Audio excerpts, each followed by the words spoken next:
Pourquoi cette communication? On se pose la question. C'est simple. C'est que si tu n'es pas vu, ben tu ne vends pas. Que tu sois une entreprise, une personnalité. Une chose est certaine, c'est qu'il faut être visible, que ce soit sur les médias sociaux, que ce soit sur Internet, sur les médias standards, offline, online, il faut absolument être vu. Voilà pourquoi, en termes de communication, il faut faire en sorte d'être vu par le maximum de personnes en un minimum de temps.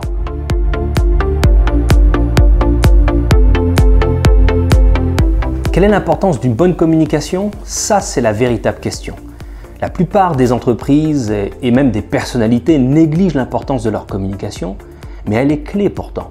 Aujourd'hui, j'ai l'habitude de dire que les médias sociaux, c'est les cartes d'affaires d'il y a 20 ans. Donc une chose est certaine, c'est que tout ce qui se trouve sur Internet par rapport à une personnalité, une entreprise, doit être absolument maîtrisé pour pouvoir bâtir l'avenir.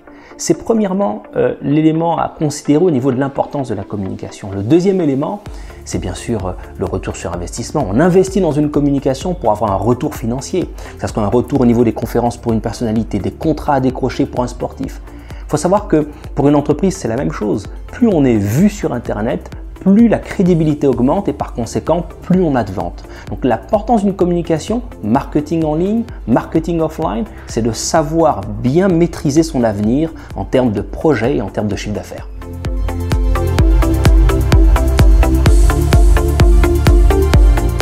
Aujourd'hui, bâtir une communication pour une entreprise, que ce soit pour un joueur de football, que ce soit pour un sprinter de haut niveau, que ce soit pour un joueur de basket, c'est la même chose. Tout ce qu'il faut, c'est faire l'analyse de la personnalité publique, l'objectif à atteindre afin de pouvoir bâtir le marketing qui va avec. Que ce soit sur les médias sociaux ou offline, ça revient à la même chose. Une chose est certaine, c'est qu'il faut bien comprendre les forces et les faiblesses de la personne analysée, que ce soit une personne morale ou physique, afin de pouvoir faire en sorte de l'amener vers un niveau ou vers le chemin qu'elle veut emprunter.